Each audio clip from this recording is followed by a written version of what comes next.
مرحبا فيكن أحبائي، كيفكن؟ اشتقت لكم كتير. اليوم إن شاء الله رح نعمل مع بعض معمول الطحين أو دقيق القمح. بهيدي الوصفة أنا استخدمت الحليب المكثف المحلى.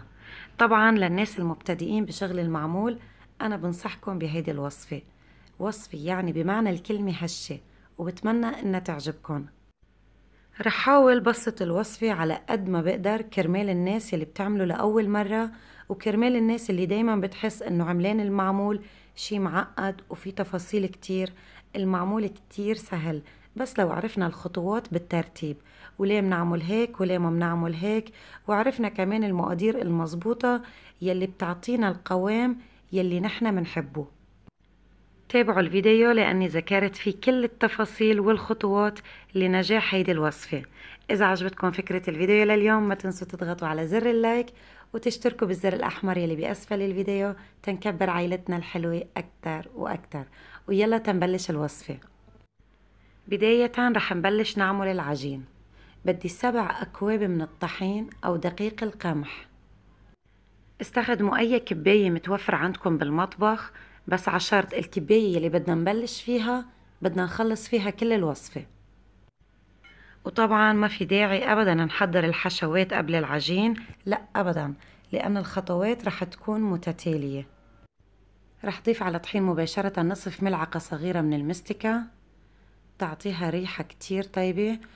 وكمان هيدي حبوب المحلب حفرجيكن إياها، طحنتها عندي بالمطحنة. بدي تقريبا ملعقة صغيرة من حبوب المحلب وملعقة صغيرة من البيكنج باودر.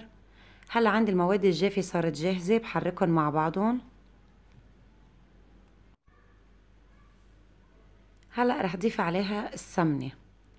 كمية السمنة يلي بدي ضيفها هي 2 كوب من السمن المذاب. بعمل مثل الحفرة بنص الطحين أو الدقيق وبضيف عليها السمن. ويلي حيسألني إذا فيهم يستبدلوا الزبدة بالسمنة، أنا رح جاوب إنه إيه فيكن، بس حيتغير معكم الهشاشة. هلا هون عندي 3/4 الكوب من الزيت، ما رح حطه، رح حطه على جنب. رح بلش أول شي أفرك الطحين بالسمن. شايفين حركة صبيعي كيف؟ هلا بالنسبة للزيت رح ضيفه شوي شوي، لأنه في نوع طحين أو دقيق بيشرب سوائل، في نوع لأ، فتكون مطمنة أكتر. بالنسبة للزيت بضيفه شوي شوي. هلا شفت إنه عندي أماكن بعدها جافة، فاحتاجت عندي كل كمية الزيت. لكن كمية الدهن اللي أنا حطيته 2 كوب من السمن و3/4 الكوب من الزيت النباتي ل7 أكواب من الطحين. بعد ما فركتهم بهذا الشكل، ملاحظين القوام كيف أحبائي؟ طبعا كل وقت الفرك أنا استمريت بنفس حركة الصبيع. شايفين كيف القوام مثل ما بيقولوا مفرول؟ هلا هون قبل ما أجهز أنا للعجينة كنت عم حضر للحليب المكثف المحلى. أنا منزلته عندي على القناة، رح أحط لكم الرابط فوق بأعلى الشاشة. حبيت صور منه مقطع إنه تجهيزه كتير سهل بالبيت. تركته ليبرد تفرجيكم قوامه كيف. مثل ما ذكرت أنا جهزته قبل ما بلش بالعجين، تركته يبرد. شايفين قوامه؟ ما رح أقلكن أحسن من الجاهز، بس ما بتميزوه عن الجاهز أبدا. وكتير بيلبق انه تستخدموا هيدي الوصفة من الحليب المكثف للسينابون، لأي وصفة بتحتاج تزيين. قوامه بيجي تقيل شوي وكتير مناسب لهيك وصفات.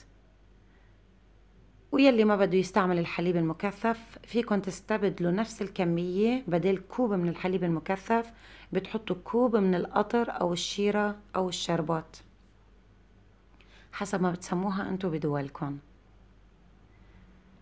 رح فرجيكم كل مراحل العجين. هلا من بعد ما فركتها منيح بالحليب المكثف صار شكله هيك مثل الرمل، مرمل. طبعا اذا الطقس عندكم كتير شوب رح يعذبكم بالعجين، فانا بنصح بهيدي المرحلة تدخلوها نص ساعة زمان بالبراد وبعدين تكملوا شغل. بس انا لانه التكييف كان عندي داير، الاي سي كان داير، فالجو كان لطيف، فضليتني مسيطرة على الموضوع. عندي هون نصف كوب من المي بنفس الكباية يلي قست فيها السمن والطحين والزيت. بحط عليهم قدر ملعقتين 3 ملعقتين أو 3 طعام من المي زهر، وهلأ بضيفه فوق العجين. طبعا فيكن تحطوا نصف كوب مي زهر وتضيفوا الباقي مي، هذا الشي بيرجع لكم، بس أنا بالنسبة لي ما بحب كمية المي زهر تكون كتير ظاهرة بالمعمول، فهيدي العيارات رح تناسبني أنا. بس انتوا إذا بتحبوا نكهة المي زهر قوية مثل ما ذكرت فيكم تحطوا لعند النصف كوب مي زهر صافي، وترجعوا تضيفوا عليه مي ليصير 3/4 الكوب. هلا هون أنا خلصت من الفرك للعجينة، مثل كأني عم شيله أردم. على طول بعمل تيست أو تجربة إني شيل قطعة من العجين وبعجنها هيك بين صبيعي. شايفين كيف تشكلت؟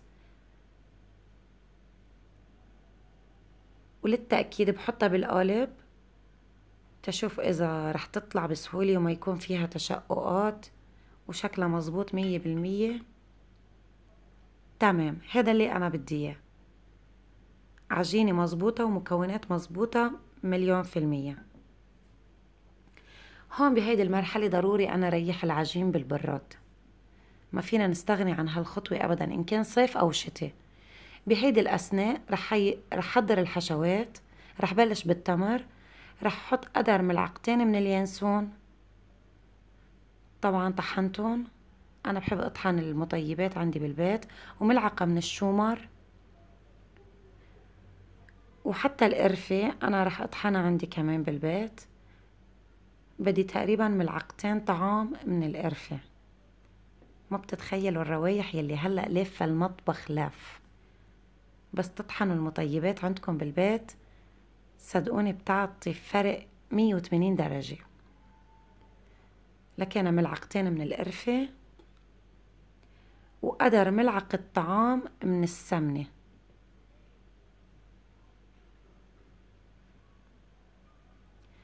هلأ طبعا مننزل كل الكمية اللي كانت علقانة بالغطا ومنبلش نعجنهم بإيدنا.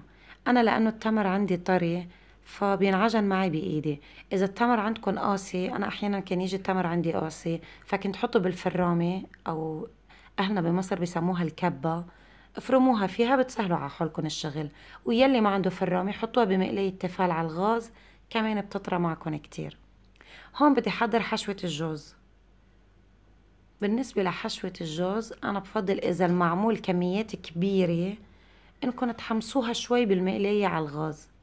إذا لا عاملين كمية قليلة فيكم تستغنوا عن هيدي المرحلة. بس مجرد إني حط الجوز بالمقلاية وقلبهم بهالطريقة. طبعا النار تحتها أعلى شي، ما بخفف النار أبدا. أول ما بحس إنه ريحة الجوز بلشت تطلع بيكون خلص عندي كفاية، الجوز تحمص. قد ما يطول عندي المعمول ما رح يحنحن، ما بعرف انتو كيف بتقولوها، ما حيغير طعمته، الجوز ما حيغير طعمته. هلأ فضيتهم عندي بالفرامة، شايفين المقلاية كيف، وبعطيهم فرمي هيك على الخفيف، ما بضلني كابسة ايدي فرد كبسة على الفرامة، لا بكبس وبشيل ايدي، يعني كل ثانيتين بشيل ايدي. رح احط قدر ملعقة من السكر البودرة، حجم كمية الجوز قد حجم هيدي الكباية 300 مل. كوب مليان من الجوز رح احط له ملعقة واحدة من السكر البودرة وملعقتين من المي زهر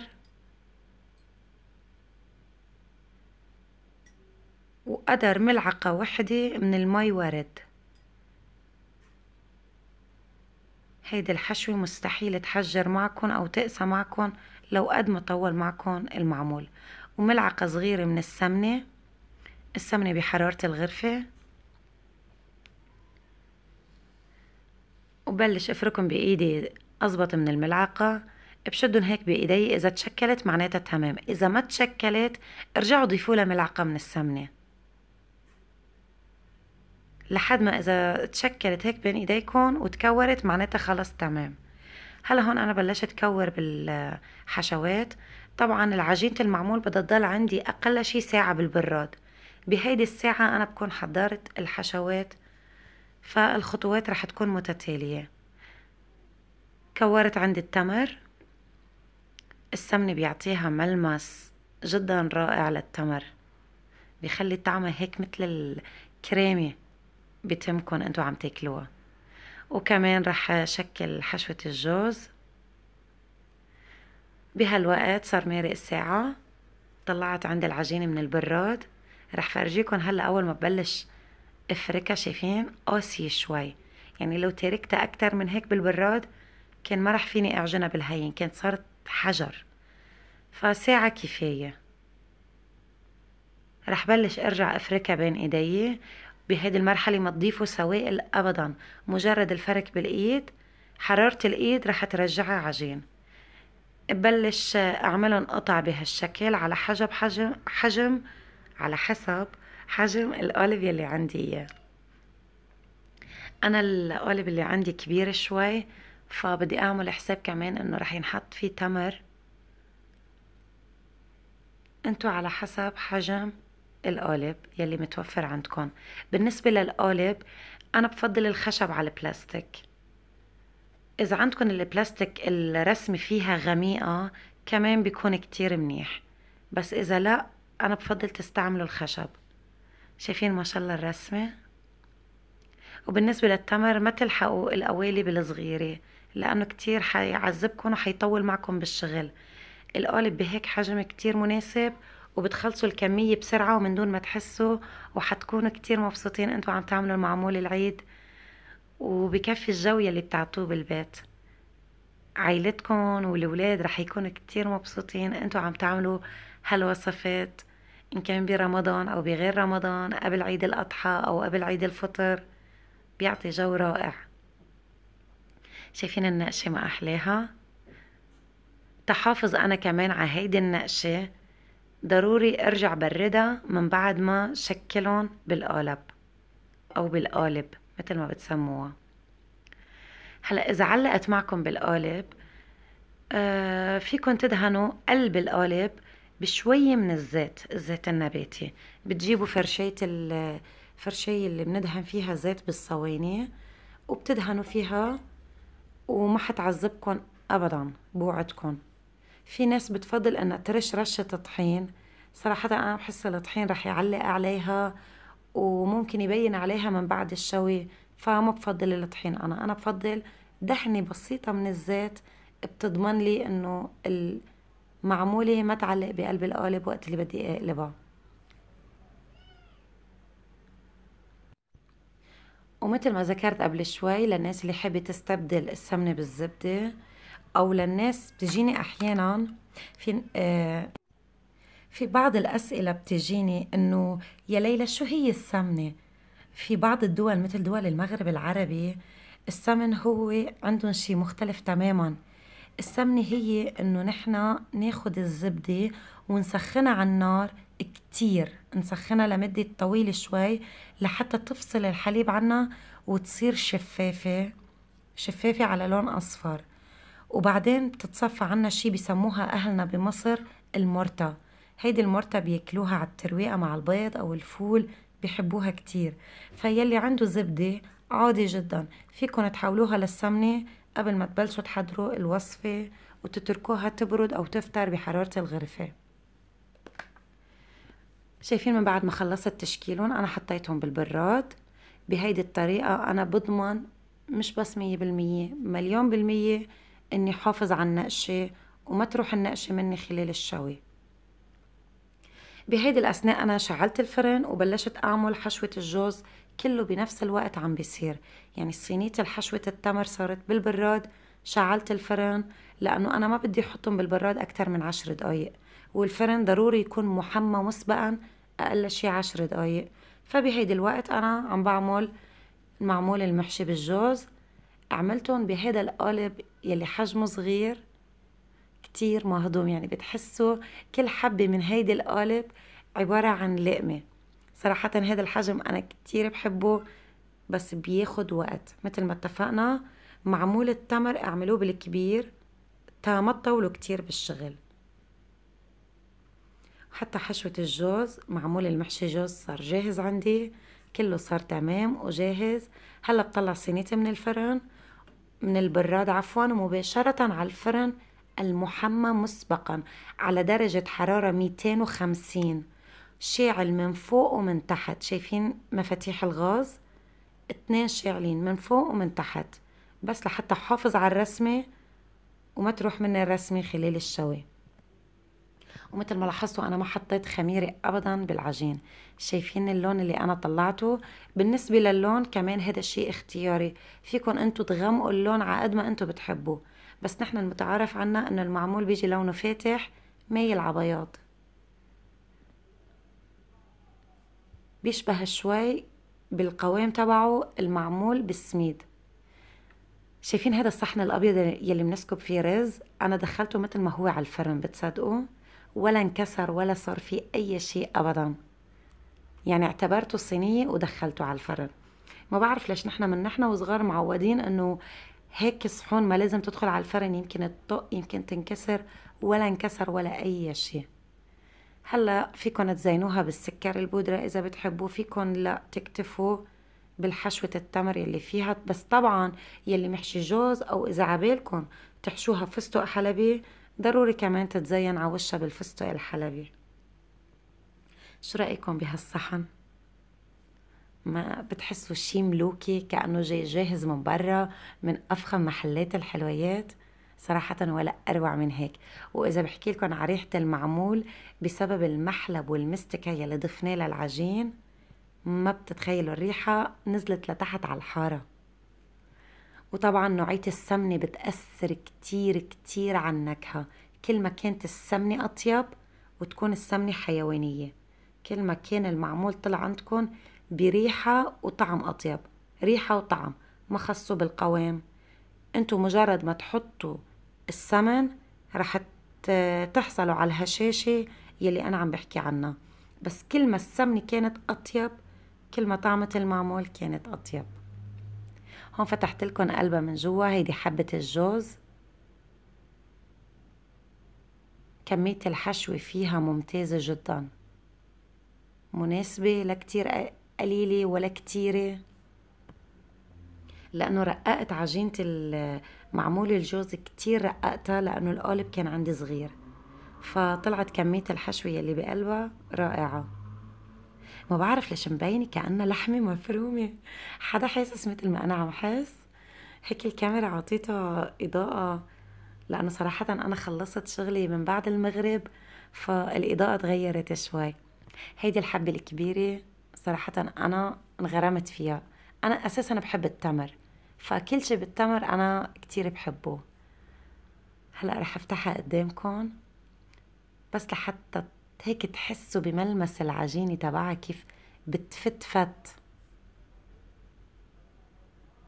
ما شاء الله رائع. العيلة عندي حبتها كتير، ما شاء الله. الولاد يعني يفوتوا يطلعوا على المطبخ يا ماما شو هالريحة الطيبة. صدقا أنا بفضل يعني الكل يعمل جهده، ولو يعمل كيلو بالبيت يعمل معمول، بس لحتى تعطوا جو حلو وتحسوا بجو العيد وتحسسوا أولادكم بجو العيد، بيعطي فرق كتير كبير صدقوني. هون أحبائي أنا الفيديو تبعي صار خالص. بتمنى من كل قلبي تكونوا استفدتوا، وكون أنا قدرت أذكر كل المعلومات وكل التركات يلي رح تخلي المعمول ينجح معكم 100%. بتشكركن كتير على حسن المتابعة، وجربوها، وإذا جربتوها اكتبولي تحت بالكومنتات شو رأيكم. حبي أعرف رأيكم بهيدي الوصفة صراحة، لأنه ما في حدا داقة عندي إلا وعجبته وقال كأنه جاهز، لا بل هو أطيب من الجاهز. هون أحبائي أنا رح أقلكم باي، وبحبكن كتير، وبشوفكم بفيديوهات جاية إن شاء الله.